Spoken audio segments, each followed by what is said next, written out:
ಪ್ರೀತಿಯ big J T V ವೀಕ್ಷಕರೇ, ಇವತ್ತು ನಾವು ಒಂದು ಆರೋಗ್ಯದ ಕುರಿತು ನಿಮಗೆ ತಿಳುವಳಿಕೆಯನ್ನು ನೀಡುವ ಹೆಲ್ತ್ ಅವೇರ್ನೆಸ್ ಕಾರ್ಯಕ್ರಮದೊಂದಿಗೆ ಬರ್ತಾ ಇದ್ದೀವಿ.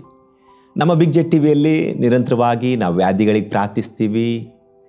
ಇದು ಆತ್ಮಿಕವಾದಂಥ ಒಂದು ಸ್ವಾರ್ಥ ಮಾಧ್ಯಮ. ದೇವರ ವಾಕ್ಯಗಳನ್ನು ನಿರಂತರವಾಗಿ ಕೇಳಿಸ್ಕೊಳ್ತೀವಿ. ಒಬ್ಬ ದೇವರ ಸೇವಕ ದೇವರ ಸೇವೆಯಲ್ಲಿದ್ದುಕೊಂಡು ವೈದ್ಯಕೀಯ ಲೋಕದಲ್ಲಿ ಅನೇಕ ಸಂಗತಿಗಳನ್ನು ಅಧ್ಯಯನ ಮಾಡಿ ಅನುಭವದೊಂದಿಗೆ ಈಗಾಗಲೇ ಅನೇಕ ರೋಗಿಗಳಿಗೆ ಅವರು ಕಂಡು ಹಿಡಿದಂಥ ಔಷಧಿಗಳು ಪರಿಣಾಮಕಾರಿಯಾಗಿದೆ. ಇವತ್ತು ನಮ್ಮೊಂದಿಗಿದ್ದಾರೆ ರಾಫಾ ಮೈಕ್ರೋಬಯಾಲಜಿಕಲ್ ರಿಸರ್ಚ್ ಸೆಂಟರ್ನ ಫೌಂಡರ್, ನಿರ್ದೇಶಕರು. ನಮ್ಮೊಂದಿಗಿದ್ದಾರೆ ಡಾಕ್ಟರ್ ಪೌಲ್ ಹುಲುಗೋಜಿಯವರು ನಮ್ಮೊಂದಿಗಿದ್ದಾರೆ. ಬಿಗ್ ಜೆ ಟಿ ವಿಯ ಪರವಾಗಿ ನಾನು ಈ ವಿಶೇಷವಾದ ಸಂಚಿಕೆಗೆ ಹೃದಯಪೂರ್ವಕವಾಗಿ ಸ್ವಾಗತಿಸ್ತೇನೆ. ನಮಸ್ತೆ ಸರ್, ಬಹಳ ಸಂತೋಷ. ಒಂದು ಭಾಗದಲ್ಲಿ ನೀವು ವೈದ್ಯರು, ಇನ್ನೊಂದು ಭಾಗದಲ್ಲಿ ದೇವ್ರ ಸೇವಕರು. ಹಾಗಾಗಿ ಇವತ್ತು ನಮ್ಮ ವೀಕ್ಷಕರಿಗೆ ನೀವು ದೇವರ ವಾಕ್ಯವನ್ನು ಸಾರಿತವರು, ಇನ್ನೊಂದು ಭಾಗದಲ್ಲಿ ವೈದ್ಯಕೀಯ ಲೋಕವನ್ನು ಸಾರಿತವರು. ಹಾಗಾಗಿ ಭಾಳ ಸಂತೋಷ. ನಾವು ಇವತ್ತು ನಿಮ್ಮಿಂದ ಆರೋಗ್ಯಕ್ಕೆ ಸಂಬಂಧಪಟ್ಟಂಥ ಅನೇಕ ಅಂಶಗಳನ್ನು ಕಲಿತೀವಿ. ಡಾಕ್ಟರ್, ಮೊದಲನೇದಾಗಿ ರಾಫಾ ಅಂದರೆ ಏನು, ಯಾಕಾಗಿ ನೀವು ರಾಫಾ ಮೈಕ್ರೋಬಯಾಲಜಿಕಲ್ ರಿಸರ್ಚ್ ಸೆಂಟರ್ನ ಆರಂಭಿಸಿದ್ರಿ? ಮೊದಲನೇದಾಗಿ ಪಾಸ್ಟರ್, ರಾಫಾ ಅಂದರೆ ನನಗೀಗ ಯಾಕಂದರೆ ನಿಮಗೆ ಎರಡು ಟೈಟಲ್ ಇದೆ, ಪಾಸ್ಟರ್ ಹಾಗೂ ಡಾಕ್ಟರ್. ಹಾಗಾಗಿ ಎರಡನ್ನೂ ನಾನು ಉಪಯೋಗಿಸಿ ನಿಮ್ಮನ್ನು ಪರಿಚಯಿಸ್ತೀನಿ. ಮೊದಲನೇದಾಗಿ ದಯಮಾಡಿ ನಮ್ಮ ವೀಕ್ಷಕರಿಗೆ ನಿಮ್ಮ ಪರಿಚಯವನ್ನು ಮಾಡಿರಿ. ದೇವ್ರ ನಾಮಕ್ಕೆ ಸ್ತೋತ್ರ. ನಾವು ಆ್ಯಕ್ಚುಲಿ ಅನೇಕ ವರ್ಷಗಳಿಂದ ಒಂದು ಪಾಸ್ಟ್ರಾಗಿ ಸೇವೆ ಮಾಡಿಕೊಂಡು ಬರುವಂಥ ಸಮಯದಲ್ಲಿ ಅನೇಕ ವರ್ಷಗಳಿಂದ ನನಗೊಂದು ಆಲೋಚನೆ ಇತ್ತು. ಅನೇಕ ಜನರು ವ್ಯಾಧಿಗಳಿಂದ ಬಳಲ್ತಾ ಇದ್ದಾರೆ, ವೈದ್ಯರು ಸಹ ಇದ್ದಾರೆ. ವೈದ್ಯರು ಔಷಧಿಯನ್ನು ಕೊಡ್ತಾ ಇದ್ದಾರೆ. ಅನೇಕ ರೀತಿಯಾದಂಥ ಥೆರಪಿಗಳು ನಮ್ಮ ಮಧ್ಯದಲ್ಲಿದೆ. ಅದು ತುಂಬ ಒಳ್ಳೆಯದು, ನಮಗೆ ಸಹಾಯಕವಾಗಿ ಕೂಡ ಸಹ ಇದೆ. ಆದರೆ ನನ್ನ ಒಂದು ಆಸೆ ಏನಿತ್ತು ಅಂತಂದರೆ, ಅವ್ರಿಗೆ ನೈಸರ್ಗಿಕವಾಗಿ ಅಥವಾ ನ್ಯಾಚುರಲ್ ಆಗಿ ಯಾವ ರೀತಿಯಾಗಿ ಅವರ ದೇಹನೇ ಅವರನ್ನು ಸ್ವಸ್ಥತೆ ಮಾಡಿಕೊಳ್ಳುವಂಥ ರೀತಿಯಲ್ಲಿ ತರಬೇಕು. ಇದು ಒಂದು ಆಲೋಚನೆ ನನಗೆ ಬಹಳ ವರ್ಷಗಳಿಂದ ಇದ್ದಂಥದ್ದು. ಅನೇಕ ವರ್ಷಗಳ ಹಿಂದೆ ನಾನು ವ್ಯಾಧಿಗೆ ತುತ್ತಾದಾಗ, ಬ್ಲಡ್ ಕ್ಯಾನ್ಸರ್ಗೆ ತುತ್ತಾದಂಥ ಸಮಯದಲ್ಲಿ ಸುಮಾರು ಒಂದು 12 ವರ್ಷದ ಹಿಂದೆ ನಾನು ಇದನ್ನು ಪರಿಶೀಲನೆ ಮಾಡೋದಕ್ಕೆ ಪ್ರಾರಂಭ ಮಾಡಿದೆ. ಈಗ ನಿಮಗೆ ನಮಗೂ ಎಲ್ಲ ಗೊತ್ತಿರುವಂಥ ವಿಷಯ ಏನಂದರೆ, ನಾವು ಈ ಜೀವಿತದಲ್ಲಿ ಎದುರಿಸ್ತಕ್ಕಂಥ ಭಯಂಕರವಾದಂಥ ರೋಗ ಯಾವುದು ಅಂದರೆ ಕ್ಯಾನ್ಸರ್. ಅದು ಬ್ಲಡ್ ಕ್ಯಾನ್ಸರ್ ಅದನ್ನು ಆಗಿರ್ಬೋದು, ಅದು ಟ್ಯೂಮರ್ಸು, ಕೆರ್ಸರ್ಜೆನಿಕ್ ಆಗಿರ್ಬೋದು, ನೆಕ್ ಕ್ಯಾನ್ಸರ್ ಆಗಿರ್ಬೋದು, ಹೆಡ್ ಕ್ಯಾನ್ಸರ್ ಆಗಿರ್ಬೋದು, ಯಾವುದೇ ಆಗಿರ್ಬೋದು. But what is the cancer means, this is not something special. Cancer means abnormal growth anywhere in the body, that is called cancer. So ಅಂಥ ಒಂದು ಬ್ಲಡ್ ಕ್ಯಾನ್ಸರ್ಗೆ ತುತ್ತಾದಂಥ ಸಮಯದಲ್ಲಿ ನಾನು ಸಾಯುವಂಥ ಪರಿಸ್ಥಿತಿಯಲ್ಲಿ ಇರುವಾಗ ನಾನೇ ಸ್ವಂತವಾಗಿ ಇದನ್ನು ಪರಿಶೋಧನೆಯನ್ನು ಪ್ರಾರಂಭ ಮಾಡಿದೆ. ಅದು ವಿಶೇಷವಾಗಿ ಒಂದು ದೇವರ ಒಂದು ದಯೆ, ದೇವರ ಒಂದು ಕೃಪೆ ನನ್ನ ಮೇಲೆ ಇರೋದರಿಂದ ಪರಿಶೋಧನೆ ಮಾಡಿದಾಗ ಅಲ್ಲಿ ಒಂದು ಮೈಕ್ರೋಬಯಾಲಜಿ ಥೆರಪಿಯಲ್ಲಿ ಬಂದಿರುವಂಥ ಒಂದು ವಿಷಯ ಏನು ಅಂತಂದರೆ, when we grow microbes in our small intestine or intestine, ಅಂದರೆ ನಮ್ಮ ಕರುಳುಗಳಲ್ಲಿ ಎಷ್ಟೋ ವಿಧವಾದಂಥ ಕಣ್ಣಿಗೆ ಕಾಣದೇ ಇರತಕ್ಕಂಥ ಸೂಕ್ಷ್ಮ ಜೀವಿಗಳಿರ್ತದೆ. ಆ ಸೂಕ್ಷ್ಮ ಜೀವಿಗಳು, ಕೆಟ್ಟ ಜೀವಿಗಳು, ಒಳ್ಳೆಯ ಜೀವಿಗಳು ಇರುತ್ತೆ. ಆ ಒಳ್ಳೆಯ ಜೀವಿಗಳು ದಟ್ ಇಸ್ ಕಾಲ್ಡ್ ಮೈಕ್ರೋಬ್ಸ್ ಅಂತ ಕರೀತಾರೆ, ಪ್ರೋಬಯೋಟಿಕ್ಸ್ ಅಂತ ಅವನ್ನ ಕರೀತಾರೆ. ಯಾವಾಗ ನಮ್ಮ ಕರುಳಲ್ಲಿ ನಾವು ಒಳ್ಳೆಯ ಸೂಕ್ಷ್ಮ ಜೀವಿಗಳನ್ನು ಉತ್ಪಾದನೆ ಮಾಡ್ಕೊಳ್ತೀವೋ ಆವಾಗ ನಮಗೆ ಇಮ್ಯುನಿಟಿ ಬೆಳೆಯುತ್ತೆ, ಅಂದರೆ ರೋಗ ನಿರೋಧಕ ಶಕ್ತಿ ಬೆಳೆಯುತ್ತೆ. ಎಸ್ ಡಾಕ್ಟರ್, ಈಗಾಗಲೇ ನೀವು ನಿಮ್ಮ ವೈಯಕ್ತಿಕ ಅನುಭವದಲ್ಲಿ ನೀವೇ ಬ್ಲಡ್ ಕ್ಯಾನ್ಸರಿಗೆ ತುತ್ತಾಗಿದ್ರಿ. ಅದಾದ ನಂತರವೇ ಈ ರಾಫಾ ರಿಸರ್ಚ್ ಸೆಂಟರ್ನ ಆರಂಭಿಸಿದ್ರಿ. ಮೊದಲೇದಾಗಿ ಡಾಕ್ಟರ್, ನನಗೆ ನೀವು ಈ ರಾಫಾ ರಿಸರ್ಚ್ ಸೆಂಟರ್ನ ಆರಂಭಿಸೋದಕ್ಕಿಂತ ಮೊದಲು ನೀವೇನಾದರೂ ವಿದ್ಯಾಭ್ಯಾಸವನ್ನು ಮಾಡಿದ್ದೀರಾ? ವೈದ್ಯಕೀಯ ಲೋಕದಲ್ಲಿ ಅಧ್ಯಯನಗಳನ್ನು ಮಾಡಿದ್ದೀರಾ? ನಿಮ್ಮ ಅಧ್ಯಯನದ ಕುರಿತು ಪರಿಚಯ ಡಾಕ್ಟರ್. ನಾವು ವೈದ್ಯಕೀಯ ಲೋಕದಲ್ಲಿ ನಾನು ಇದಕ್ಕಿಂತ ಮುಂಚೆ ಪಾಸ್ಟ್ ಆಗೋದಕ್ಕಿಂತ ಮುಂಚೆ PUC ಸೆಕೆಂಡ್ ಇಯರ್ PCMB ನಾನು ಸ್ಟಡಿ ಮಾಡಿದ್ದೆ. ಅಲ್ಲಿಗೆ ಅದನ್ನು ನಾನು ನಿಲ್ಲಿಸ್ಬಿಟ್ಟಿದ್ದೆ. ಯಾವಾಗ ನಾನು ಪಾಸ್ಟ್ರಾಗಿ ಬಂದಾಗ ಪಾಸ್ಟ್ರ್ ಸೇವೆಯನ್ನು ಮಾಡ್ಕೊಂಡು ಮುಂದುವರಿತಾ ಇದ್ದೆ. ನನಗೆ ಬ್ಲಡ್ ಕ್ಯಾನ್ಸರ್ ಬಂದಾಗ ನಾನು ಮತ್ತೆ ಒಂದು ಓಪನ್ ಯೂನಿವರ್ಸಿಟಿ ಮುಖಾಂತರ ನಾನು ಅಧ್ಯಯನಗಳನ್ನು ಮಾಡೋದಕ್ಕೆ, ಆನ್ಲೈನಲ್ಲಿ ಅಧ್ಯಯನಗಳು ಮಾಡೋದಕ್ಕೆ ಪ್ರಾರಂಭ ಮಾಡಿದಾಗ ಎಲ್ಲ ಅಧ್ಯಯನಗಳಲ್ಲಿ ಎಲ್ಲ ಸಬ್ಜೆಕ್ಟ್ಗಳಲ್ಲಿ ಹೈಯೆಸ್ಟ್ ಸಬ್ಜೆಕ್ಟ್ ಯಾವುದಂದರೆ ಮೈಕ್ರೋಬಯಾಲಜಿ, ಅಂದರೆ ಸೂಕ್ಷ್ಮ ಜೀವಿಗಳು. ಮೈಕ್ರೋಬಯಾಲಜಿ ಮೀನ್ಸ್ ಕಣ್ಣಿಗೆ ಕಾಣದಂಥ, ಮೈಕ್ರೋ ಅಂದರೆ ಕಣ್ಣಿಗೆ ಕಾಣದಂಥ ಅಂಶ, ಅದನ್ನು ಮೈಕ್ರೋ ಅಂತ ಕರೀತಾರೆ. ಅದನ್ನು ನೀವು ಸೂಕ್ಷ್ಮ ದರ್ಶಕದಲ್ಲಿ ನೀವು ನೋಡ್ಬೋದು. ಯಾವಾಗ ಮೈಕ್ರೋಬಯಾಲಜಿನ ಹತ್ರ ಬಂದು ನಾನು ಸಂಶೋಧನೆ ಮಾಡೋದಕ್ಕೆ ಪ್ರಾರಂಭ ಮಾಡಿದ್ನೋ, ಮೈಕ್ರೋಬಯಾಲಜಿ ಏನು ಹೇಳುತ್ತೆ, when you start to grow good bacteria in your intestine, ಅಂದರೆ ನಮ್ಮ ಸಣ್ಣ ಕರಳಲ್ಲಿ, ದೊಡ್ಡ ಕರಳಲ್ಲಿ ಸಹ ಒಳ್ಳೆಯ ಬ್ಯಾಕ್ಟೀರಿಯಾಗಳು ನಿವಾಸ ಮಾಡ್ತಾ ಇರ್ತದೆ ಮತ್ತು ಕೆಟ್ಟ ಬ್ಯಾಕ್ಟೀರಿಯಾಗಳು ಸಹ ಇರುತ್ತೆ. ಒಳ್ಳೆಯ ಬ್ಯಾಕ್ಟೀರಿಯಾಗಳು ಜಾಸ್ತಿ ಆದಾಗ ಕೆಟ್ಟ ಬ್ಯಾಕ್ಟೀರಿಯಾಗಳ ಮೇಲೆ ಯುದ್ಧ ಮಾಡಿ ಅವನನ್ನು ಸಾಯಿಸುತ್ತೆ. ಸಪೋಸ್ ಇವಾಗ ನಮ್ಮ ದೇಶದಲ್ಲಿ ಸೈನಿಕರಿದ್ದಾರೆ, ಆ ಕಡೆ ಪಾಕಿಸ್ತಾನದಲ್ಲಿ ಅವರ ಸೈನಿಕರಿದ್ದಾರೆ. ಆ ಸೈನಿಕರು, ನಮ್ಮ ಸೈನಿಕರು ಬರೀ 500 ಜನ ಇರುವಾಗ, ಆ ಸೈನಿಕರು 50,000 ಜನ ಇರುವಾಗ ಯಾರು ಗೆಲ್ಲಿತಾರೆ? ಯುದ್ಧ 50,000 ಜನರು ಗೆಲ್ಲಿತಾರೆ. That means we should not fight the disease. ಅಂದರೆ ನಾವು ರೋಗದ ಹತ್ರ ಹೋರಾಡಬಾರ್ದು. ನಾವು ನಮ್ಮ ಒಳ್ಳೆ ಒಂದು ಜೀವ ಕಣಗಳನ್ನು, ಅಂದರೆ ಮೈಕ್ರೋಬ್ಸನ್ನು, ಜೀವಿಗಳನ್ನು, ಒಳ್ಳೆಯ ಜೀವಿಗಳನ್ನು, ಸೂಕ್ಷ್ಮ ಜೀವಿಗಳನ್ನ ಉತ್ಪತ್ತಿ ಮಾಡ್ಕೋಬೇಕು ಒಳಗಡೆ ಫಸ್ಟು. ಡಾಕ್ಟರ್, ಹಾಗಿರುವಾಗ ಈಗ ನೀವು ಹೇಳ್ತಾ ಇದ್ದೀರಿ ಒಳಗಡೆ ನಮ್ಮ ಸಣ್ಣ ಕರಳು, ದೊಡ್ಡ ಕರಳು, ಇಲ್ಲಿ ಬ್ಯಾಕ್ಟೀರಿಯಾಗಳಿರ್ತದೆ. ಈ ಕೆಟ್ಟ ಬ್ಯಾಕ್ಟೀರಿಯಾಗಳು ಹೆಚ್ಚಾದಾಗೆ ಅದು ರೋಗಕ್ಕೆ ಕಾರಣವಾಗ್ಬೋದು ಎಂಬುದಾಗಿ ಹೇಳ್ತಿದ್ದೀರಿ. ಹಾಗಿರುವಾಗ ಮುಖ್ಯವಾಗಿ ರೋಗಕ್ಕೆ ಕಾರಣವಾದದ್ದೇ ಈ ಬ್ಯಾಕ್ಟೀರಿಯಾಗಳು. ಹೌದು ಡಾಕ್ಟರ್, ಈ ಎಲ್ಲ ರೋಗಗಳು ಇದೇ ರೀತಿ ಆರಂಭವಾಗ್ತದ? ಹೌದು, ಕೆಲವು ರೋಗಗಳು ಬರ್ತದೆ ನಮಗೆ. ನೆಗಡಿ, ಕೆಮ್ಮು, ಜ್ವರ, ಒಂದು ಲೂಸ್ ಮೋಷನ್ ಅಥವಾ ಅತಿಸಾರ, ಇವೆಲ್ಲ ಬರ್ತದೆ. ಅವೆಲ್ಲ ರೋಗಗಳಲ್ಲ, ನಮ್ಮ ದೇಹವನ್ನು ಶುದ್ಧಿ ಮಾಡೋದಕ್ಕೆ ಬರುತ್ತೆ. ಇನ್ನೊಮ್ಮೆ ದಯಮಾಡಿ ಯಾವೆಲ್ಲ, ಯಾಕಂದ್ರೆ ಇವುಗಳನ್ನ ನಾವು ರೋಗ ಎಂಬುದಾಗಿ ಪರಿಗಣಿಸಿ. ಇವು ರೋಗಗಳಲ್ಲ. ಈಗ ನೆಗಡಿ ಬಂತಂತ ಇಟ್ಕೊಳ್ಳಿ, ರೋಗ ಅಲ್ಲ, ರೋಗ ಅಲ್ಲ ಅದು. ಯಾಕಂದರೆ ನಮ್ಮ ಮೂಗು, ನಮ್ಮ ಲಂಗ್ಸ್ ಅಂದರೆ ಶ್ವಾಸಕೋಶಗಳನ್ನು ಶುದ್ಧಿ ಮಾಡುತ್ತೆ. ಯಾವಾಗ ಇಟ್ ಈಸ್ ಕಮಿಂಗ್ ಔಟ್, ಯಾವುದೇ ಹೊಲಸು ಹೊರಗಡೆ ಬರ್ತದೋ ನಮ್ಮ ಮಾನವನ ದೇಹಕ್ಕೆ ಅದು ಒಳ್ಳೆಯದು. ನಾವೇನು ಮಾಡ್ತೀವಿ, ಸಡನ್ನಾಗಿ ಮೆಡಿಕಲ್ ಸ್ಟೋರ್ಗೆ ಹೋಗಿ ಒಂದು ಮಾತ್ರೆ ತೊಗೊಂಡ್ಬಿಡ್ತೀವಿ, ಅದು ಸ್ಟಾಪ್ ಮಾಡಿಬಿಡ್ತೀವಿ. ಆವಾಗ ಅದೇನಾಗುತ್ತೆ, ಹೊಲಸೆಲ್ಲ ಒಳಗಡೆ ನಿಂತೋಗ್ಬಿಡುತ್ತೆ. ಸೊ ಯಾವಾಗ ಹೊಲಸೆಲ್ಲ ಒಳಗಡೆ ನಿಂದಿರೋದಕ್ಕೆ ಪ್ರಾರಂಭ ಆಗುತ್ತೋ ಆವಾಗ ಅದರಿಂದ ಇನ್ನೂ ಒಂದು ರೋಗ ಹುಟ್ಟೋದಕ್ಕೆ ನಮಗೆ ಪ್ರಾರಂಭ ಆಗುತ್ತೆ. When toxins R staying in body, V should not do, ಅಂದರೆ ನಾವು ಅದನ್ನು ಸ್ಟಾಪ್ ಮಾಡೋದಕ್ಕೆ ಹೋಗ್ಬಾರ್ದು. ಡಾಕ್ಟರ್, ಹಾಗಿದ್ರೆ ಇಲ್ಲಿ ಈಗ ಸ್ವಾಭಾವಿಕವಾಗಿ ಹಾಗಾದ್ರೆ ನಮ್ಮ ಮನುಷ್ಯರ ಸ್ವಭಾವಗಳೇ ಆಗಿದೆ. ಈ ಶೀತ ಇವೆಲ್ಲ ಆಗೋದ್ರ ಮೂಲಕ ನಮ್ಮ ದೇಹ ಅದು ಶುದ್ಧವಾಗ್ತದೆ. ಹೌದು, 100% you are correct. Yes doctor. Doctor, ಈಗ ಕೆಲವು ಭೀಕರವಾದ ರೋಗಗಳಿದೆ, ಕ್ಯಾನ್ಸರ್, ಏಡ್ಸ್, ನಾನಾ ರೀತಿ ದೊಡ್ಡ ದೊಡ್ಡ ರೋಗಗಳಿದೆ. ಈ ರೋಗಗಳು ಯಾವ ರೀತಿ ಆರಂಭವಾಗ್ತದೆ ಮನುಷ್ಯನಲ್ಲಿ? ಅದನ್ನು ಅಂಕಾಲಜಿಕ್ ಅಂತ ಕರೀತಾರೆ. ಅದು ಒಂದು ಸಪ್ರೇಟ್ ಆದಂಥ ಯೂನಿಟ್ ಇದೆ ನಮ್ಮ ಒಂದು ಅಲೋಪತಿಯಲ್ಲಿ. ಒಳ್ಳೆಯದು, ತುಂಬ ರಿಸರ್ಚ್ ನಡೀತಾ ಇದೆ. ಸೊ ಈಗ ಕ್ಯಾನ್ಸರ್ ಉದ್ಭವ ಆಗಬೇಕು ಅಂತಂದರೆ ಸೈನ್ಸ್ ಪ್ರಕಾರವಾಗಿ ಕಾರಣ, first of all when we are keeping our digestive system. ಪ್ರತಿಯೊಂದು ರೋಗಕ್ಕೆ ನಮ್ಮ ಜೀರ್ಣಾಂಗ ಹೋಮನೇ ಕಾರಣ. ಜೀರ್ಣಾಂಗ ಹೋಮ ಅಲ್ವಾ ಡೈಜೆಸ್ಟಿವ್ ಸಿಸ್ಟಮ್. ಇನ್ನೊಂದು ನಾವು ಸೈಂಟಿಫಿಕಲ್ಲಿ ಕರೆದ್ರೆ ಅದನ್ನು ಮೆಟಪಾಲಿಕ್ ಫಂಕ್ಷನ್ ಅಂತ ಕರಿತೀವಿ.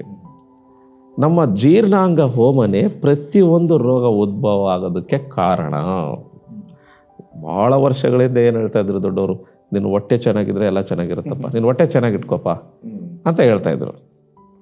ಈ ಕಾಲದಲ್ಲಿ ಜೀರ್ಣಾಂಗ ಹೋಮದಿಂದನೇ ಎಲ್ಲ ರೋಗಗಳು ಉದ್ಭವ ಆಗುತ್ತೆ. ಮೆಟಪಾಲಿಕ್ ಫಂಕ್ಷನ್. ನಾವು ಆ ಜೀರ್ಣಾಂಗ ಹೋಮನ ಸರಿಯಾದ ರೀತಿಯಲ್ಲಿ ಇಟ್ಕೊಳ್ಳೋ ಜವಾಬ್ದಾರಿ ನಮ್ಮದು.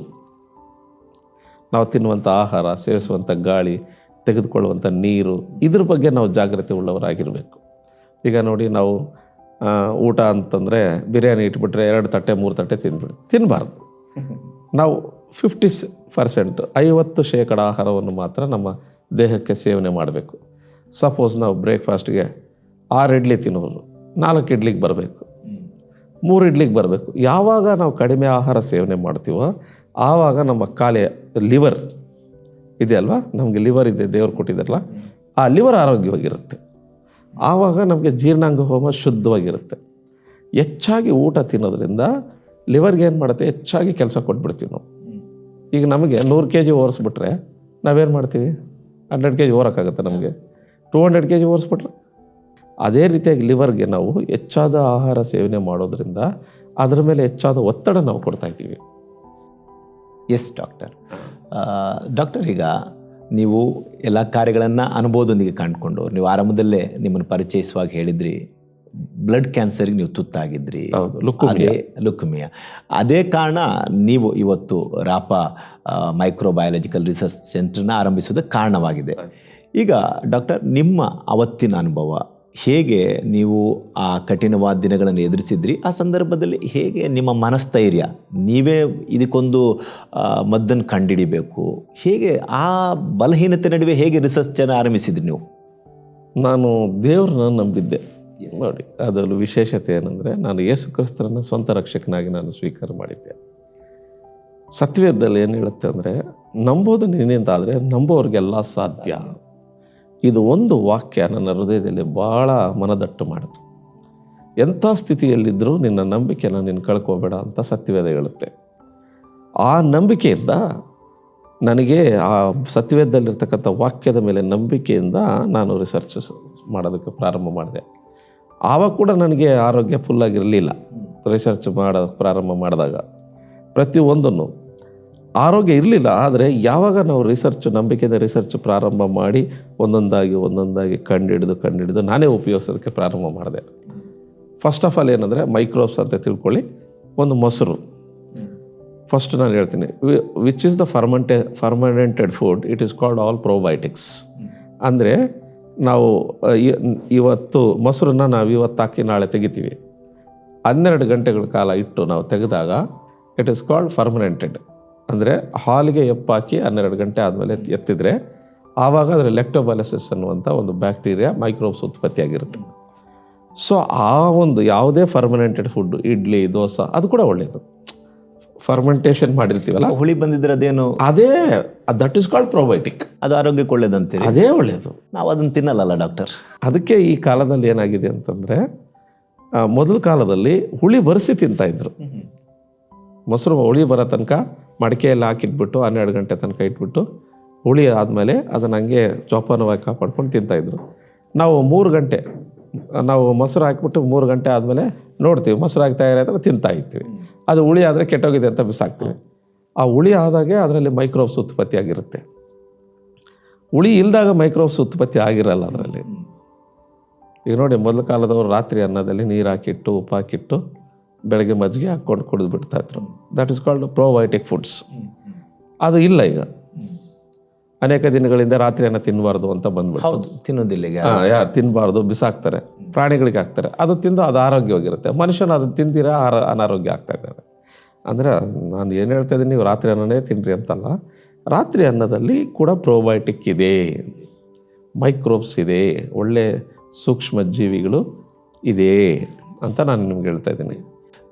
ಡಾಕ್ಟರ್, ಈಗ ನೀವಾಗಿ ರಿಸರ್ಚ್ ಮಾಡಿದಂಥ ಔಷಧಿಗಳು ಅಥವಾ ಈಗಾಗಲೇ ನೀವು ಪ್ರಾಡಕ್ಟ್ ಅದನ್ನೇ ನ್ಯೂಟ್ರಿಷನ್ಗಳನ್ನ ಉಪಯೋಗಿಸ್ಕೊಂಡು ಬ್ಲಡ್ ಕ್ಯಾನ್ಸರ್ನ ಜಯಿಸಿದ್ರಿ? ಜಯಿಸಿಲ್ಲ. I am having still blood cancer. With blood cancer I am living. ಯಾವ ರೋಗನೂ ಕ್ಯೂರ್ ಮಾಡುವಂಥ ಕೆಪಾಸಿಟಿ ಸೈನ್ಸ್ಗೆ ಇಲ್ಲ. ಡಾಕ್ಟರ್, ಈಗ ನಾವು ಕಿಮೊಥೆರಪಿಯಲ್ಲಿ ಕ್ಯೂರ್ ಆಯಿತು ಎಂಬುದಾಗಿ ರಿಪೋರ್ಟ್ ಬರುತ್ತಲ್ಲ, ಹೇಗದು? ಆದರೆ ಸೆಲ್ಸ್, ಅದು ಇವಾಗ ಎಲ್ಲಿಯಾದರೂ ನಿಮಗೆ ಇಲ್ಲಿ ಸೆಲ್ಸ್ ಇರುತ್ತೆ. ಕೀಮೊಥೆರಪಿ ಮಾಡಿದಾಗ ಈ ಸೆಲ್ಸ್ ಎಲ್ಲ ಹೋಗ್ಬಿಡುತ್ತೆ, blood cancer cells. That is not A mean everywhere in the body clear. Okay. Particular neck cancer ಇರುತ್ತೆ, ಇಲ್ಲಿ ಕ್ಲಿಯರ್ ಆಯ್ತು, neck cancer is cleared, that's all. ಮತ್ತೆ ಬೇರೆ ಕಡೆ ಉತ್ಪತ್ತಿ ಆಗ್ಬೋದು, ಹೇಳಕ್ಕಾಗಲ್ಲ. ಹೌದು, ಅನೇಕ ಬಾರಿ ಒಂದು ಬಾರಿ ಕ್ಯಾನ್ಸರ್ ಬರಬಹುದು, ಹೇಳಕ್ಕಾಗಲ್ಲ. ಪಾಪ ಅವ್ರ ಪ್ರಯತ್ನ ಅವ್ರು ಮಾಡ್ತಾರೆ, ತಪ್ಪೇನಿಲ್ಲ. ಬಟ್ ಆದರೆ ಅದು ಆ ಪ್ರಯತ್ನದೊಂದಿಗೆ ನಾನೇನು ಮಾಡ್ತಾಯಿದ್ದೀನಿ ಅಂದರೆ, ಅಂಥ ಕ್ಯಾನ್ಸರ್ ಪೇಷಂಟ್ಗಳೊಂದಿಗೆ ಒಳ್ಳೆ ಮೈಕ್ರೋಬ್ಸ್ ಉತ್ಪತ್ತಿ ಮಾಡಿರ್ತಕ್ಕಂಥ ಜ್ಯೂಸ್ಗಳು, ಆ್ಯರಬಿಕ್ ಬ್ಯಾಕ್ಟೀರಿಯಾ ಮತ್ತು ಥರ್ಮೋಫ್ಯಾಲಸಿಸ್ ಬ್ಯಾಕ್ಟೀರಿಯಾ, ಬಯೋಫೋಲ್ಡ್ ಬ್ಯಾಕ್ಟೀರಿಯಾ, ಆಸಿಡಂಫಿಲ್ಸು, ಈ ಥರ ಒಳ್ಳೆ ಬ್ಯಾಕ್ಟೀರಿಯಾನ ಉತ್ಪತ್ತಿ ಮಾಡಿ ಜ್ಯೂಸ್ಗಳನ್ನು ತಯಾರು ಮಾಡಿ ಅಂಥ ಒಂದು ಪೇಷಂಟ್ಗಳಿಗೆ ನೀವು ಕೀಮೊಥೆರಪಿ ಮಾಡಿಸ್ಕೋಬೋದು, ಒಳ್ಳೆಯದೇನು ತಪ್ಪೇನಿಲ್ಲ. ಅದರಿಂದ ಸೈಡ್ ಎಫೆಕ್ಟ್ಗಳು ಉಂಟು, ಆದರೆ ಅದು ತಪ್ಪಲ್ಲ. ಯಾಕಂದರೆ ಮನುಷ್ಯರನ್ನು ಹೇಗಾದರೂ ಮಾಡಿ ಬದುಕಿಸ್ಬೇಕಂತ ಹೋಗ್ತಾ ಇದ್ದಾರೆ ಪಾಪ. ಬಟ್ ಅದೇ ನಮ್ಮ ದೇಹದಲ್ಲಿ ಫೈನಲ್ ಅಲ್ಲ. ನಮ್ಮ ಇಮ್ಯುನಿಟಿನ ನಾವು ಬೆಳೆಸ್ಕೋಬೇಕು. ಎಸ್ ಡಾಕ್ಟರ್, ನೀವೇನೀಗ ಕಂಡಿಡಿದಿದ್ದೀರಿ ಪ್ರಾಡಕ್ಟ್ಗಳು, ಅದು ಹೇಗೆ ಪರಿಣಾಮ ಬೀರ್ತಿದೆ, ಏನೆಲ್ಲ ಪ್ರಾಡಕ್ಟ್ ಕಂಡಿಡಿದಿದ್ದೀರಿ ಡಾಕ್ಟರ್? ಫಸ್ಟ್ ಆಫ್ ಆಲ್ ನಾನು ನಿಮ್ಗೆ ಹೇಳಿದೆ, ಎಲ್ಲ ರೋಗ ಎಲ್ಲಿಂದ ಉತ್ಪತ್ತಿ ಆಗುತ್ತೆ, ಮೆಟಫಾಲಿಕ್ ಫಂಕ್ಷನ್, ಡೈಜೆಸ್ಟಿವ್ ಸಿಸ್ಟಮ್ ಅಲ್ವಾ. ನಮ್ಮ ಪ್ರಾಡಕ್ಟ್ ಒಂದು ಬೀಟಲ್ ಜ್ಯೂಸ್ ಅಂತ ನಾವು ಕಂಡುಹಿಡಿದಿದ್ವಿ ಅಲ್ವಾ. ಆ ಬೀಟಲ್ ಜ್ಯೂಸ್ ಅಂದರೆ ವೀಳ್ಯದೆಲೆ ಒಂದು ಜ್ಯೂಸು, ರಸ. ಸೊ ಅದು ಫರ್ಮೆಂಟೇಷನ್ ಮಾಡಿ ನಾವು ಅದನ್ನು ಕಂಡುಹಿಡಿದಿದ್ವಿ. ಅದರಲ್ಲಿ ಏರೋಬಿಕ್ ಬ್ಯಾಕ್ಟೀರಿಯಾ ಇದೆ, ಅಂದರೆ ಒಳ್ಳೆ ಸೂಕ್ಷ್ಮ ಜೀವಿಗಳನ್ನು ತಯಾರು ಮಾಡಿದ್ದೀವಿ. ಅದು ಬೆಳಗ್ಗೆ ಎದ್ದ ತಕ್ಷಣ ನಾವು ಖಾಲಿ ಹೊಟ್ಟೆಯಲ್ಲಿ ಕುಡಿಯುವಾಗ ಏನಾಗುತ್ತಂದರೆ ನಮ್ಮ ಡೈಜೆಸ್ಟಿವ್ ಸಿಸ್ಟಮ್ನ ಕ್ಲಿಯರ್ ಮಾಡುತ್ತೆ, ದಾರಿನ ಸರಗ ಮಾಡುತ್ತೆ. ನಾವೊಂದು ದಾರಿಯಲ್ಲಿ ಕಾರಲ್ಲಿ ಹೋಗ್ತಾ ಇದ್ದರೆ ಅಲ್ಲಿ ಕಲ್ಲುಗಳು ಮುಳ್ಳುಗಳು ಎಲ್ಲ ಬಿದ್ದಿದ್ರೆ ನಾವು ಹೋಗೋಕ್ಕಾಗಲ್ಲ. ಅದೇ ಥರ ಆಹಾರ ಹೋಗುವಾಗ ಅದಕ್ಕೆ ಅಡ್ಡ ಬಿದ್ದಿರುತ್ತೆ, ಎಲ್ಲ ಒಳಗಡೆ ಅಡ್ಡ ಇರುತ್ತೆ. ಆ ಅಡ್ಡನೆಲ್ಲ ಕ್ಲಿಯರ್ ಮಾಡೋದಕ್ಕೇ ನಾವು ಒಂದು ಜ್ಯೂಸ್ ಕಂಡುಹಿಡಿದಿದ್ದೀವಿ. ಬೆಳಗ್ಗೆ ಮನುಷ್ಯನ ಎದ್ದ ತಕ್ಷಣ ಟೀ ಕಾಫಿ ಕುಡಿತಾನೆ, ಏನಕ್ಕೆ? ಅವನದು ಫ್ರೆಶ್ ಆಗಬೇಕು ಮೈಂಡು ಅಂತ. ಅದಂದರೆ ಅದು ಕೆಫೇನ್ ಹೋಗಿ ಒಂದು ಆಕ್ಟಿವೇಟ್ ಮಾಡುತ್ತೆ ಬ್ರೈನ್ ನರ್ವ್ ಸೆಲ್ಸನ್ನ. ಅದೇ ರೀತಿಯಾಗಿ ಇದರಲ್ಲಿ ಕೂಡ ಸಹ ಕೆಫೇನ್ ಇದೆ ಸ್ವಲ್ಪ ಮಟ್ಟಿಗೆ ನಮ್ಮ ಜ್ಯೂಸಲ್ಲಿ. ಅದನ್ನು ಕುಡಿದಿದ ತಕ್ಷಣ ಎಲ್ಲ ಅವನು ಜೀರ್ಣಾಂಗ ಹೋಮ ಆ್ಯಕ್ಟಿವೇಶನ್ ಆಗುತ್ತೆ, ಅಂದರೆ ಕೆಲಸ ಮಾಡೋದಕ್ಕೆ ಪ್ರಾರಂಭ ಮಾಡುತ್ತೆ. ಮನುಷ್ಯ ಮಲಗಿ ಎದ್ದಿದ ತಕ್ಷಣ ಎಲ್ಲ ಅಂಗಾಂಗಗಳು ರೆಸ್ಟಲ್ಲಿದ್ದ ಇದೇ ಥರ ಇರುತ್ತೆ, ಅದರ ಆ್ಯಕ್ಟಿವಿಟೀಸ್ ಕರೆಕ್ಟಾಗಿರಲ್ಲ. ಎದ್ದಿದ ತಕ್ಷಣ ಟೀ ಕಾಫಿ ಕುಡಿದ ತಕ್ಷಣ ನಾನು ಫ್ರೆಶ್ ಆಗಿಬಿಡ್ತೀನಿ ಅಂತಾರೆ, ಅದು ಸ್ವಲ್ಪ ಮಟ್ಟಿಗೆ ಒಳ್ಳೆಯದೇ. ಆದರೆ ಈ ಕಾಲದಲ್ಲಿ ಹಾಲು ಅದೆಲ್ಲ ಪ್ರಿಸರ್ವೇಟಿವ್ಸ್ ಇರೋದ್ರಿಂದ ಟೀ ಕಾಫಿ ಅವನಿಗೆ ಜೀರ್ಣಾಂಗ ಹೋಮವನ್ನು ಕೆಡಿಸ್ತಾ ಇದೆ. ಅದಕ್ಕೆ ವಿತೌಟ್ ಎನಿ ಮಿಲ್ಕ್ ಪ್ರಾಡಕ್ಟಿಂದ ತಯಾರು ಮಾಡಲಾರ್ದಂಥದ್ದನ್ನು ವೆಜಿಟೇಬಲ್ ಲೀವ್ಸ್ ಅಂದರೆ ವೀಳ್ಯದೆಲೆ, ಈ ಥರ ಶುಂಠಿ, ಇದನ್ನೆಲ್ಲ ಸೇರಿಸಿ ನಾವು ಅದನ್ನು ತಯಾರು ಮಾಡಿದ್ದೀವಿ. ಡಾಕ್ಟರ್, ಈಗ ಮುಖ್ಯವಾಗಿ ಜೀರ್ಣಾಂಗ ಪದ್ಧತಿಯಲ್ಲಿ ಆಗುವಂಥ ಏರುಪೇರೆ ಮನುಷ್ಯನ ಆರೋಗ್ಯ ಹಾಳಾಗೋದಕ್ಕೆ ಕಾರಣ ಎಂಬುದನ್ನು ನೀವು ಆರಂಭದಿಂದಲೇ ಹೇಳ್ತಿದ್ದೀರಿ. 100%. ಜೀರ್ಣಾಂಗ ಪದ್ಧತಿ ಸರಿದ್ರೆ ಮನುಷ್ಯನ ಆರೋಗ್ಯದಲ್ಲಿ ಏರುಪೇರುಗಳಿಗೆ ಬಹಳ ಸಮಸ್ಯೆಗಳು ಕಡಿಮೆ. ಹೌದು, ಕಡಿಮೆ. ಹಾಗಿರುವಾಗ ಡಾಕ್ಟರ್, ಹೇಗೆ ನಮ್ಮ ಜೀರ್ಣಾಂಗವನ್ನು ಸರಿಯಾಗಿ ಇಟ್ಕೊಳ್ಳೋದು, ಸರಿ ಮಾಡ್ಕೊಳ್ಳೋದು? ಅಂದರೆ ನಮ್ಮ ಪ್ರಾಡಕ್ಟ್ ಅಲ್ದಿರ ಕೂಡ ನೀವು ಸರಿಯಾಗಿ ಇಟ್ಕೋಬೋದು. Yes doctor. ಅದು ಯಾವ ರೀತಿಯಾಗಿ ಅಂತಂದರೆ, ಮೊಟ್ಟ ಮೊದಲನೇದಾಗಿ ನಾವು ನೀರನ್ನು ಎದ್ದ ಮೇಲೆ ನೀರನ್ನು ಕುಡಿಬೇಕು, ಶುದ್ಧವಾದ ನೀರನ್ನು. ಬಿಸಿ ನೀರು, ಮಾಮೂಲಿ ನೀರು. ಕೆಲವರಿಗೆ ಸ್ವಲ್ಪ ಮಾಮೂಲಿ ವಾಮ್ ವಾಟರ್ ಕುಡಿಯೋಕ್ಕಾಗಿರೋದ್ರೆ ಬಿಸಿನೀರು ಸಹ ಕುಡಿಬೋದು. ಹಾಗೆ ಒಂದು ಮಾತು ಕೇಳ್ಬಿಡ್ತೀನಿ ಡಾಕ್ಟರ್, ಈಗ ನಮಗೆ ತಣ್ಣೀರಲ್ಲಿ ಮಿನರಲ್ಸ್ ಇರ್ತದೆ ನೈಸರ್ಗಿಕವಾಗಿ, ಬಿಸಿನೀರೆಲ್ಲ ಅವೆಲ್ಲ ಸತ್ತೋಗ್ಬಿಡ್ತವೆ. ಹಾಗಿರುವಾಗ ಬಿಸಿನೀರು ತಣ್ಣೀರಲ್ಲಿ ಯಾವುದು ಒಳ್ಳೇದು ಎಂಬುದಾಗಿ ನೀವು ಹೇಳ್ತೀರಿ? ಈಗ ನಾನು ಹೇಳೋದೇನೆಂದರೆ, ನೀರನ್ನು ಬೇಯಿಸುವಾಗ ಅದರಲ್ಲೇ ಇರತಕ್ಕಂಥ ಅಂಶಗಳೆಲ್ಲ ಸಾಯ್ತದೆ. ಸತ್ತೋದ್ಮೇಲೆ ಆ ನೀರು, ಸತ್ತ ನೀರು, ಡೆಡ್ ವಾಟರ್ನ ನಾವು ಕುಡಿತೀವಿ.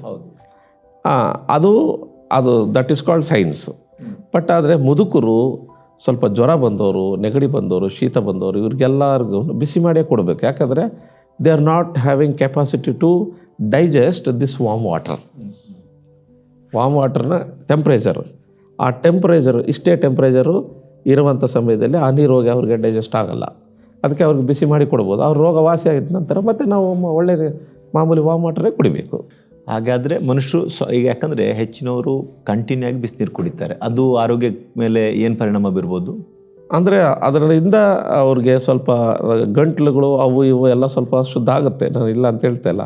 ಬಟ್ ನೀರಿನಲ್ಲಿರುವಂಥ ಅಂಶಗಳು, ಮಿನಿರಲ್ಸ್ ಎಲ್ಲ ಸತ್ತೋಗುತ್ತೆ. ಹೌದು, ನೀರಿನಲ್ಲಿ ನಮಗೆ 16 ವಿಧವಾದಂಥ ಮಿನರಲ್ಸ್ ಇದೆ. ನೀರಿನಲ್ಲಿ ಅನೇಕ ಮಿನರಲ್ಸ್ ಇದೆ, ಅದೆಲ್ಲ ಸತ್ತೋಗುತ್ತೆ ನೀರಿನಲ್ಲಿ. ನಮಗೆ ನೀರಿನಲ್ಲಿ ಇರಬೇಕಾಗಿರೋದು ಏನಂದರೆ, ಮತ್ತು ಫಸ್ಟು ಫಿಲ್ಟ್ರೇಷನ್, ಅದೇನು RO ವಾಟರ್. ಅದಾದ ನಂತರ RO ವಾಟರ್ ಎಲ್ಲ ತೆಗೆದುಹಾಕ್ಬಿಡುತ್ತೆ. ನಂತರವಾಗಿ UV ಅಲ್ಟ್ರಾವೈಲೆಟ್ ಸಿಸ್ಟಮ್ನ ನಾವು ಅಳವಡಿಸ್ಬೇಕು. ಆ ಲೈಟ್ ಏನು ಮಾಡುತ್ತೆ, ನೀರಿನ ಮೇಲೆ ಪ್ರಭಾವ ಬೀರಿ ಮತ್ತೆ ಅದರಲ್ಲಿ ನಿಮಗೆ ಅಂಶವನ್ನು ಕ್ರಿಯೇಟ್ ಮಾಡುತ್ತೆ. ಅದಾದಮೇಲೆ ಆಲ್ಕಲೈನ್ ಡಿವೈಸ್ ಅಂತ ಒಂದು ಬಂದಿದೆ. ಎಲ್ಲ ಸೇರಿಸಿ ನಿಮ್ಗೆ ಒಂದು 12-13 ಸಾವಿರದಲ್ಲಿ ನಿಮಗೆ ಅವ್ರು ಫಿಟ್ ಮಾಡಿ ಕೊಡ್ತಾರೆ. ಅದನ್ನು ನಾವು ಮನೆಯಲ್ಲಿ ಫಿಟ್ ಮಾಡಿಕೊಂಡು, ಮೇಲೆ ಟ್ಯಾಂಕ್ ಇದೆ, ನಮಗೆ ಪ್ಯೂರಿಫೈ ಆಗಿ ಎಲ್ಲ ನೀರು ಕರೆಕ್ಟಾದ ಮಿನರಲ್ಸ್ ನೀರು ನಮಗೆ ಸಿಗುತ್ತೆ, ಮನೆಯಲ್ಲಿ ಸಿಗುತ್ತೆ. ಎಸ್ ಡಾಕ್ಟರ್, ಈಗ ಈ ನಮ್ಮ ಆಧುನಿಕ ಯುಗದಲ್ಲಿ ನಮಗೆ ಬಹಳ ದೊಡ್ಡ ಸಮಸ್ಯೆ ಇರೋದು ಆಹಾರ ಪದ್ಧತಿ. ಈಗಾಗಲೇ ನೀವು ಹೇಳ್ತಿರುವಂಥದ್ದು ಮನುಷ್ಯನ ಶರೀರದಲ್ಲಿ ರೋಗಕ್ಕೆ ಮುಖ್ಯ ಕಾರಣವೇ ಜೀರ್ಣಾಂಗ. ಈಗ ಜೀರ್ಣಾಂಗ ಪದ್ಧತಿ, ಯಾಕಂದರೆ ಏನೇನೋ ಆಹಾರ ತಿಂದು ಹೇಗೆಗೋ ಇಷ್ಟ ಬಂದಾಗ ತಿನ್ನುವಾಗ ಜೀರ್ಣಾಂಗ ಅದು ಏರುಪೇರು ಆಗ್ತದೆ. ಹಾಗಿರುವಾಗ ಡಾಕ್ಟರ್, ನೀವು ನಮ್ಮ ಆರೋಗ್ಯಕರವಾದ ಜೀವನಕ್ಕೆ ಆಹಾರ ಪದ್ಧತಿ ಬಗ್ಗೆ ಏನು ಟಿಪ್ಸ್ ಕೊಡ್ತೀರಿ? ಮೊಟ್ಟ ಮೊದಲು ಎದ್ದಿದ ತಕ್ಷಣ ಒಬ್ಬ ಮನುಷ್ಯನ ನೀರನ್ನು ಕುಡಿಬೇಕು. ಒಂದು ದಿವಸಕ್ಕೆ ಅವನು ಕನಿಷ್ಠ ಪಕ್ಷ ಅಂದರೆ 3 ಲೀಟರ್ ನೀರಾದರೂ ಕುಡಿಬೇಕು. 3 ಲೀಟರ್ ನೀರು ಕುಡಿ, ಕನಿಷ್ಠ ಪಕ್ಷ. ಅಂದರೆ ಎದ್ದಿದ ತಕ್ಷಣ ನೀರು ಚೆನ್ನಾಗಿ ನೀರು ಕುಡಿಬೇಕು. ನೀರು ಕುಡಿದ ತಕ್ಷಣ ಟೀ ಕಾಫಿಗೆ ಅವನು ಬಾನಿಸನಾಗಬಾರ್ದು, ಅಭ್ಯಾಸ ಬಿಡಬಾರ್ದು. ಯಾವಾಗ ಮಧ್ಯದಲ್ಲಿ ಯಾವಾಗಾದರೂ ಲೆಮನ್ ಟೀ ಅಥವಾ ಗ್ರೀನ್ ಟೀ ಆ ಥರ ಕುಡಿಬೋದು. ನಮಗೆ ಭಾರತೀಯರಿಗೆ ಇದು ಭಾಳ ಕಷ್ಟ. ಈಗ ನಾವು ಎದ್ದಿದ ತಕ್ಷಣ ಟೀ ಕಾಫಿ ಕುಡಿತೀವಿ, ಅದರಿಂದ ನಮಗೇನಾಗುತ್ತೆ, ಲೈಫ್ ಆರ್ಟ್ಸ್ ಅನ್ನುವಂಥ ಕೆಮಿಕಲ್ ಅಂದರೆ ಹಾಲನ್ನು ಪ್ರಿಸರ್ವ್ ಮಾಡೋದಕ್ಕೆ ಅನೇಕ ವಿಧವಾದಂಥ ಪ್ರಿಸರ್ವೇಟಿವ್ಸ್ ಹಾಕಲ್ಪಡ್ತಾ ಇದೆ. ಇಲ್ಲಾಂದರೆ ಅದು ಪ್ರಿಸರ್ವ್ ಆಗಲ್ಲ. ಹಾಲ್ಗೆ 6 hours 8 hours ಸೆಲ್ಫ್ ಲೈಫ್ ಇದೆ. ಸೊ ಅದಕ್ಕೆ ಅವರು ಪ್ರಿಸರ್ವ್ ಮಾಡಲೇಬೇಕು. ಪ್ರಿಸರ್ವ್ ಮಾಡೋದಕ್ಕೆ ಪ್ರಿಸರ್ವೇಟಿವ್ಸ್ ಹಾಕಲೇಬೇಕು. ಆ ಪ್ರಿಸರ್ವೇಟಿವ್ಸ್ ಹಾಲಲ್ಲಿ ಇರುತ್ತೆ. ಆ ಪ್ರಿಸರ್ವೇಟಿವ್ ಏನಾಗುತ್ತೆ, ನಮ್ಮ ದೇಹದಲ್ಲಿ ಗ್ಯಾಸ್ಟ್ರಿಕ್ ಉಂಟು ಮಾಡುತ್ತೆ, ಜೀರ್ಣಾಂಗ ಹೋಮವನ್ನು ಕೆಡಿಸುತ್ತೆ, ಇದೆಲ್ಲ ಕಾರ್ಯಗಳು ಆಗುತ್ತೆ. ಅದಕ್ಕೆ ಟೀ ಕಾಫಿಯನ್ನು ನಾವು ಆದಷ್ಟು ಬೇಗ ಮೊದಲು ನೀರು ಕುಡಿಬೇಕು, ನಂತರ ಡಾಕ್ಟರ್ ನೀರು ಕುಡಿದು ನಂತರವಾಗಿ ನಾವು ಡೈರೆಕ್ಟ್ ದಿನನಿತ್ಯಗಳನ್ನು ಕೆಲಸ ಮಾಡ್ಕೊಂಡು ನಾವು ಬ್ರೇಕ್ಫಾಸ್ಟ್ ಮಾಡ್ಬೋದು. ಮಾಡಿದ ನಂತರ ಒಂದು ದಿವಸಕ್ಕೆ at least you have to take 50 mg of vitamin C. ಏನೇನು ಬರುತ್ತೆ doctor? Vitamin C that is water soluble vitamin ಅಂತ ಕರೀತಾರೆ ಅದನ್ನು. ಅದು ನೀವು ಸೇಪೆಕಾಯಿಯನ್ನು ತಿನ್ಬೋದು ಒಂದು ದಿವಸಕ್ಕೆ, ಚೀಪ್ ಆ್ಯಂಡ್ ಬೆಸ್ಟಲ್ಲಿ. ಹಣ್ಣಾಗಿರುವಂಥ ಸೇಪೆಕಾಯಿ ಒಂದು ದಿವಸಕ್ಕೆ ಒಂದು ಅಂದರೆ ನಾವು ಬೆಳಗ್ಗೆ ನೀರು ಕುಡಿತೀವಿ, ಮತ್ತು ಆಮೇಲೆ ಮಧ್ಯದಲ್ಲಿ ಯಾವಾಗಾದರೂ ಒಂದು ಸೇಪೆಕಾಯಿಯನ್ನು ತಿನ್ನಬೇಕು. ಮತ್ತು ನಾವು ತಿನ್ನುವಂಥ ಆಹಾರದಲ್ಲಿ ಹೆಚ್ಚಾದ ನಾರಿನಾಂಶ ಇರಬೇಕು. ನಾರಿನಾಂಶ ಅಂದರೆ ನಾವು ಬರೀ ಕುಚ್ಚಲಕ್ಕಿ, ಇಲ್ಲೆಲ್ಲ ಕುಚ್ಚಲಕ್ಕಿ ಎಲ್ಲ ತಿಂತಾರೆ. ಸೊ ಅದನ್ನು ನಾವು ಮಾತ್ರ ತಿಂದಿರಾ ಬ್ರೌನ್ ರೈಸ್ ಅಂತ ಬರುತ್ತೆ, ಮತ್ತು ನವಣೆ ಅಂತ ಬರುತ್ತೆ. ಈ ಬ್ರೌನ್ ರೈಸು ನವಣೆ ಅಕ್ಕಿ ಜೊತೆಗೆ ಸೇರಿಸಿ ಅನ್ನ ಮಾಡಿ ತಿನ್ನಬೇಕು. ಅದರಲ್ಲಿ ಹೆಚ್ಚಾಗಿ ಫೈಬರ್ಸು, ವಿಟಮಿನ್ಸು, ಮಿನರಲ್ಸು ಇರುತ್ತೆ. ನಾವು ಬರೀ ಕುಚ್ಚಲಕ್ಕಿ ಅನ್ನನ ಮಾತ್ರ, ಮತ್ತು ಇಲ್ಲಾಂದರೆ ಚಪಾತಿ, ಇಡ್ಲಿ, ಪೂರಿ, ಬಿರಿಯಾನಿ ಬರೀ ಅನ್ನನೇ ತಿಂದರೆ ನಮಗೆ ಅದು ಅನ್ನದಲ್ಲಿ ಯಾವುದೇ ರೀತಿಯಾದಂಥ ಕಾರ್ಬೋಹೈಡ್ರೇಟ್ ಬಿಟ್ಟರೆ ಹೆಚ್ಚಾದಂಥ ಮಿನರಲ್ಸು ನಮಗೆ ಸಿಕ್ಕಲ್ಲ. ಸೊ ಅದಕ್ಕೆ ನಾವು ಬೆಸ್ಟ್ ಫುಡ್ ಏನಂದರೆ ಅನ್ನ, ರೈಸ್ ಜೊತೆಗೆ 5 kg ಅಕ್ಕಿ ಜೊತೆಗೆ 1 kg ಬ್ರೌನ್ ರೈಸು, 1 kg ನವಣೆ ಎಲ್ಲ ಸೇರಿಸ್ಬಿಟ್ಟು ಅನ್ನ ಮಾಡ್ಕೊಂಡು ತಿನ್ಬೋದು. ಅದನ್ನೇ ಇಡ್ಲಿ ಮಾಡ್ಬೋದು, ಅದನ್ನೇ ದೋಸೆ ಮಾಡ್ಬೋದಲ್ವಾ? ಎಸ್ ಡಾಕ್ಟರ್ ಈಗ ನಮ್ಮ ಪ್ರಿಯರು ನಮ್ಮನ್ನು ವೀಕ್ಷಿಸ್ತಿದ್ದಾರೆ. ಇಲ್ಲಿ ಕ್ಯಾನ್ಸರ್ನಿಂದ ಬಳಲೋರು ನೋಡ್ತಿದ್ದಾರೆ, ನಾನಾ ರೀತಿ ವ್ಯಾಧಿಯಲ್ಲಿ ಬಳಲೋರು ನೋಡ್ತಿದ್ದಾರೆ. ಅದರಲ್ಲೂ ನೀವು ಶಾರೀರದಲ್ಲಿ ವೈಯಕ್ತಿಕವಾಗಿ ಬ್ಲಡ್ ಕ್ಯಾನ್ಸರ್ನ ಅನುಭವಿಸಿ ಅದಕ್ಕೆ ಒಂದು ಪ್ರಾಡಕ್ಟನ್ನು ಕಂಡುಹಿಡಿದು ಅದರಲ್ಲಿ ಯಶಸ್ವಿಯಾಗಿ ಹೋಗ್ತಿದ್ದೀರಿ. ಅನೇಕರಿಗೆ ಈಗಾಗಲೇ ನೀವು ನಿಮ್ಮ ಪ್ರಾಡಕ್ಟನ್ನು ನೀಡಿ ಅನೇಕರು ಈಗಾಗಲೇ ರೋಗದಲ್ಲಿ ಅವರು ಬಲವನ್ನು ಹೊಂದ್ಕೊಳ್ತಿದ್ದಾರೆ. ಡಾಕ್ಟರ್, ಈಗ ನಮ್ಮನ್ನು ವೀಕ್ಷಿಸ್ತಿರೋ ನಮ್ಮ ಪ್ರಿಯರಿಗೆ ನಿಮ್ಮ ಪ್ರಾಡಕ್ಟ್ ಬಗ್ಗೆ ಹಾಗೂ ನಿಮ್ಮ ರಾಫಾ ಮೈಕ್ರೋಬಯಾಲಜಿಕಲ್ ರಿಸರ್ಚ್ ಸೆಂಟರ್ ಬಗ್ಗೆ ಏನು ಪ್ರಾಡಕ್ಟ್ಗಳು ನೀವು ಮಾಡ್ತಿದ್ದೀರಿ, ನಮ್ಮ ಪ್ರಿಯರಿಗೆ ಸಹ ಇದು ಲಭ್ಯವಿದೆಯಾ, ಅದು ಹೇಗೆ ಪರಿಣಾಮ ಬೀರ್ಬೋದು, ದಯಮಾಡಿ ನೀವು ತಿಳಿಸ್ಕೊಡ್ರಿ. ನಮ್ಮ ರಾಫಾ ರಿಸರ್ಚ್ ಇನ್ವೆನ್ಷನ್ ಸೆಂಟರ್ ಬಂಗಾರಪೇಟೆಯಲ್ಲಿ ಸ್ಥಾಪಿತವಾಗಿದೆ. ದೇವರ ಒಂದು ಮಹಾಕೃಪೆಯಿಂದ ಅನೇಕ ವರ್ಷಗಳಿಂದ ಇದು ನಡೆಸಲ್ಪಡ್ತಾ ಇದೆ. ಇದು ನನ್ನಿಂದ ಮಾತ್ರ ಅಲ್ಲ, ನಾನು ಒಂದು ಫೌಂಡರ್ ಆ್ಯಂಡ್ ಪ್ರೆಸಿಡೆಂಟು. ನಮ್ಮ ಜೊತೆಗೆ ಬಯೋಕೆಮಿಸ್ಟ್ರಿ ಅಂತ ಒಬ್ಬ ಸೈಂಟಿಸ್ಟು MSc ಮಾಡಿರೋರು ಇದ್ದಾರೆ, ಮತ್ತು PhD ಓದ್ತಾ ಇರುವಂಥ ನನ್ನ ಮಗಳು ಇದ್ದಾರೆ, ನನ್ನ ಮಗನೂ ಇದ್ದಾರೆ. ಅನೇಕ ಒಂದು ಸೈಂಟಿಸ್ಟ್ಗಳನ್ನು ಸೇರಿ ಇದನ್ನು ನಾವು ತಯಾರು ಮಾಡಿದ್ದೀವಿ. ರಿಸರ್ಚ್ ಮುಂದುವರಿತಾನೆ ಇದೆ. ಈಗಾಗಲೇ ನಮ್ಮದು ಫಸ್ಟ್ ಪ್ರಾಡಕ್ಟ್ ರಿಸರ್ಚ್ ಮಾಡಿಕೊಂಡಿರೋದು ಬೀಟಲ್ ಜ್ಯೂಸ್. ಅದಕ್ಕೆ ಫಸ್ಟ್ ಮೆಟಬಾಲಿಕ್ ಫಂಕ್ಷನ್ ಅಂತ ಕರಿತೀವಿ. ಎದ್ದಿದ ತಕ್ಷಣ ಒಬ್ಬ ಮನುಷ್ಯನಿಗೆ ಚೆನ್ನಾಗಿರಬೇಕಾಗಿರುವಂಥದ್ದು ಏನು ಅಂತಂದರೆ ನಮ್ಮ ಜೀರ್ಣಾಂಗ ಹೋಮ. ಮನುಷ್ಯನು ಎಷ್ಟು ಸಂಪಾದನೆ ಮಾಡಿದ್ರು ಅವನು ತಿನ್ನುವಂಥ ಆಸೆಯಲ್ಲಿ ಸಂತೋಷ ಪಡುವಂಥವನು, ಅವನಿಗಿಷ್ಟವಾದದ್ದು ತಿನ್ನಬೇಕು. ತಿಂದಿದ ತಕ್ಷಣ ಹೊಟ್ಟೆ ಉಬ್ಬರ ಆಗೋದು, ಜೀರ್ಣ ಆಗದಿರ ಇರೋದು, ಆಗಲೆಲ್ಲ ಬಾಧೆ ಪಡೋದು, ಈ ಥರ ಬಾಧೆಗಳು ಇರೋದರಿಂದ ಅದನ್ನು ಕ್ಲಿಯರ್ ಮಾಡೋದಕ್ಕೆ, ಅದೇ ಮಾತ್ರವಲ್ಲ ಅದ್ರ ಜೊತೆಗೆ 60 ರೋಗಗಳಿಗೆ ಸಹಾಯ ಮಾಡುವಂಥ ಒಂದು ಪ್ರಾಡಕ್ಟ್ ಜ್ಯೂಸನ್ನು ನಾವು ರಾಫಾ ರಿಸರ್ಚ್ ಮುಖಾಂತರ ಕಂಡುಹಿಡ್ತಿದ್ವಿ. ಅದಕ್ಕೆ ಲ್ಯಾಬ್ ರಿಪೋರ್ಟ್ಗಳು ಸಹ ಇದೆ. ಅದಕ್ಕೆ ಲ್ಯಾಬ್ ರಿಪೋರ್ಟ್ಸ್ ಇದೆ. ಅದರಲ್ಲಿ ಯಾವುದೇ ಥರದ ಪೆಥಜೆನಿಕ್ಸ್ ಇಲ್ಲ, ಅಂದರೆ ರೋಗಕಾರಕವಾದಂಥ ಬ್ಯಾಕ್ಟೀರಿಯಾಗಳು ಇಲ್ಲ. ಆ ಜ್ಯೂಸನ್ನು ಪ್ರತಿದಿನ ಒಂದು 50 ml ಹುಟ್ಟಿದ ಹುಡುಗದಿಂದ ಸಾಯೋ ಮುದುಕರ ತನಕ ಸೇವನೆ ಮಾಡ್ಬೋದು. ಹುಟ್ಟಿದ ಹುಡುಗನಿಗೆ ಒಂದು ಡ್ರಾಪ್ ಹಾಕ್ಬೋದು, ಅವ್ನಿಗೇನು ತೊಂದರೆ ಇದ್ದರೆ ಒಂದೇ ಒಂದು ಡ್ರಾಪ್ ಹಾಕ್ಬೋದು. ಅಂದರೆ ಒಂದು 12 ವರ್ಷದ ಮಕ್ಕಳಿಗೆ ಒಂದು 10 ml ಕೊಡ್ಬೋದು. ಮಿನಿಮಮ್ 50 ml, ಅದು ಅದಕ್ಕಿಂತ ಹೆಚ್ಚಾಗಿ ತೊಗೋಬಾರ್ದು. 50 ml ಒಂದು ಗ್ಲಾಸಲ್ಲಿ ಹಾಕ್ಕೊಂಡು ಕುಡಿದ್ಬಿಟ್ಟು, ನೀರು ಕುಡಿದ್ಬಿಟ್ಟು ಅವತ್ತು ದಿನನ ಪ್ರಾರಂಭ ಮಾಡಿಬಿಡ್ಬೋದು. ಅದು ಮೇಯ್ನ್ ಪ್ರಾಡಕ್ಟ್ ನಮ್ಮ ಇದರಲ್ಲಿ. ಬೇರೆ ಏನಾದರೂ ಪ್ರಾಡಕ್ಟ್ಗಳನ್ನು ಇದೆ. ಇವಾಗ ಇದು ಒಂದು ಸ್ಪ್ರೇ ಇದೆ ನಮ್ಮ ಹತ್ರ. ಇದು ಫಸ್ಟ್ ಏಡ್ ಥರ ಕಾರ್ಯ ಮಾಡುತ್ತೆ. ಸ್ಪ್ರೇನೂ ಇದೆ, ಮತ್ತು ಶಾಂಪೂನು ಇದೆ, ಕೂದಲು ಉದುರೋದಕ್ಕೆ, ಇದಕ್ಕೆ ಕಟ್ಟಿಡೋದಕ್ಕೆ. ಆಮೇಲೆ ಬೋನ್ ಮ್ಯಾರೋ ಅಂತ ಒಂದು ಪೌಡ್ರ್ ಇದೆ. ಆಮೇಲೆ ಕ್ಯಾಲ್ಶಿಯಂ ಪೌಡರ್ ಇದೆ, ಪ್ರೋಬಯೋಟಿಕ್ ಪೌಡರ್ ಇದೆ. ಸೊ ಅನೇಕ ಕಂಬೂಜ ಟೀ ಅಂತ ಇದೆ, ಅನೇಕ ಇದೆ. ನಮ್ಮದು ವೆಬ್ಸೈಟು ಅವರು ವೀಕ್ಷಕರು ನೋಡುವಾಗ ಅವ್ರಿಗೆ ಗೊತ್ತಾಗುತ್ತೆ. ನನ್ನ ಫೋನ್ ನಂಬರ್ ಸಹ ಅವರು ಬರ್ಕೋಬೋದು, ಅವ್ರು ನಮ್ಮನ್ನು ಸಂಪರ್ಕಿಸ್ಬೋದು. ಈಗ ನಮ್ಮ ಪ್ರಾಡಕ್ಟ್ಗಳು ಆರೋಗ್ಯಕರವಾದಂಥ ಪ್ರಾಡಕ್ಟ್ಗಳು, ಎಲ್ಲ ಪ್ರಾಡಕ್ಟ್ಗಳು ನಮ್ಮ ಹತ್ರ ಇದೆ. ಯಾರಾದರೂ ನಮ್ಮನ್ನು ಸಂಪರ್ಕಿಸಿ ಒಂದೇ ಒಂದು ಜ್ಯೂಸ್ 60 ರೋಗಗಳಿಗೆ ಸಹಾಯ ಮಾಡ್ತಕ್ಕಂಥ ಬೀಟಲ್ ಜ್ಯೂಸ್ ಅಂದರೆ ವೀಳ್ಯದೆಲೆ ಜ್ಯೂಸು ತಯಾರು ಮಾಡಿದ್ದೀವಿ. ಅದನ್ನು ಸಂಪರ್ಕಿಸಿ ನೀವು ತಗೋಬೋದು. ಆನ್ಲೈನಲ್ಲಿ ಬುಕ್ಕಿಂಗ್ ಇಲ್ಲ, ಡೈರೆಕ್ಟ್ ನಮ್ಮನ್ನು ಸಂಪರ್ಕಿಸಿದರೆ ನೀವು ಹಣವನ್ನು ನಮ್ಮ ಅಕೌಂಟಿಗೆ, ಕಂಪನಿ ಅಕೌಂಟಿಗೆ ಟ್ರಾನ್ಸ್ಫರ್ ಮಾಡೋದಾದರೆ ನಿಮಗೆ ಕಳಿಸ್ತೀವಿ. ಬಟ್ ಆದರೆ ಯಾರಿಗೂ ಅಫೋರ್ಡ್ ಇಲ್ಲ, ಎಷ್ಟೋ ಬಡವರು ಇರ್ತಾರೆ. ಬಡವರು ಇರೋರ್ಗು ಅವ್ರಿಗೆ ಕನ್ಸ್ಟ್ರಕ್ಷನ್ ರೇಟಲ್ಲಿ ಸಹ ನಾವು ಕಳಿಸ್ತೀವಿ. ಸೊ ಇನ್ನೂ ಬಡವರು ಇರ್ತಾರೆ, ₹1 ಸಹನೂ ಇರಲ್ಲ, ಅವ್ರ ಹತ್ರ ಏನೂ ಇರಲ್ಲ. ನಾನು ಯಾವ ರೀತಿಯಾಗಿ ಆರೋಗ್ಯ ಪಡ್ಕೋಬೇಕು ಅಂತಂದರೆ ಅವ್ರು ನಮ್ಮನ್ನು ಸಂಪರ್ಕಿಸಿದರೆ ನಾವು ಫ್ರೀಯಾಗಿ ಸಹ ಕೊಡ್ತೀವಿ. ಎರಡನೇದೇನು ಅಂತಂದರೆ ಮನೆಯಲ್ಲೇ ಇದ್ದುಕೊಂಡು ಅವ್ರ ಆರೋಗ್ಯನ ಯಾವ ರೀತಿಯಾಗಿ ಕಾಪಾಡ್ಕೊಳ್ಬೇಕು, ಮನೆ ಮದ್ದುಗಳಿಂದ ಯಾವ ರೀತಿಯಾಗಿ ಅವರ ಆರೋಗ್ಯವನ್ನು ತಂದುಕೋಬೇಕು ಅಂತ ಸಲಹೆಗಳನ್ನು ಸಹ ನಾವು ಕೊಡ್ತೀವಿ ನಮ್ಮ ಒಂದು ರಿಸರ್ಚ್ ಸೆಂಟ್ರಿಂದ. It is not only commercial.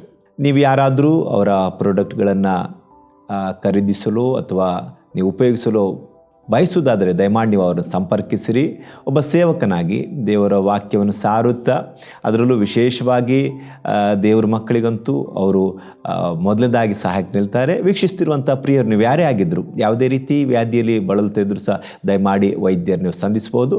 ಇವತ್ತು ಇನ್ನೊಮ್ಮೆ ನಮ್ಮ ಬಿಗ್ ಜೆ ಟಿವಿಯಲ್ಲಿ ನಮ್ಮೊಂದಿಗೆ ಬಂದು ನಾವೆಲ್ಲರೂ ಹೇಗೆ ಆರೋಗ್ಯದಲ್ಲಿ ಇರಬಹುದು, ಆರೋಗ್ಯಕ್ಕೆ ಸಂಬಂಧಪಟ್ಟಂಥ ವಿಚಾರಗಳು, ಹೇಗೆ ರೋಗಗಳು ಬರ್ತದೆ, ರೋಗಕ್ಕೆ ಏನು ಕಾರಣ, ಮನುಷ್ಯ ಹೇಗೆ ಆರೋಗ್ಯಕರವಾದ ಜೀವಿತವನ್ನು ಜೀವಿಸ್ಬೋದು, ಎಲ್ಲ ಸಂಗತಿಗಳನ್ನು ನಮ್ಮ ಸಂಗಡ ಹಂಚಿಕೊಟ್ಟು ನಮ್ಮನ್ನು ಆರೋಗ್ಯದ ಜೀವಿತವನ್ನು ನಡೆಸಲು ಬೇಕಾದಂಥ ಮಾಹಿತಿಗಳನ್ನು ನೀಡಿದಂಥ ಡಾಕ್ಟರ್ ಪೌಲ್ ಹುಲಗೋಜಿಯವ್ರನ್ನ ಬಿಗ್ ಜೆ ಟಿವಿಯ ಪರವಾಗಿ ಹೃದಯದಾಳದಿಂದ ವಂದಿಸ್ತಾ ಇದ್ದೇನೆ.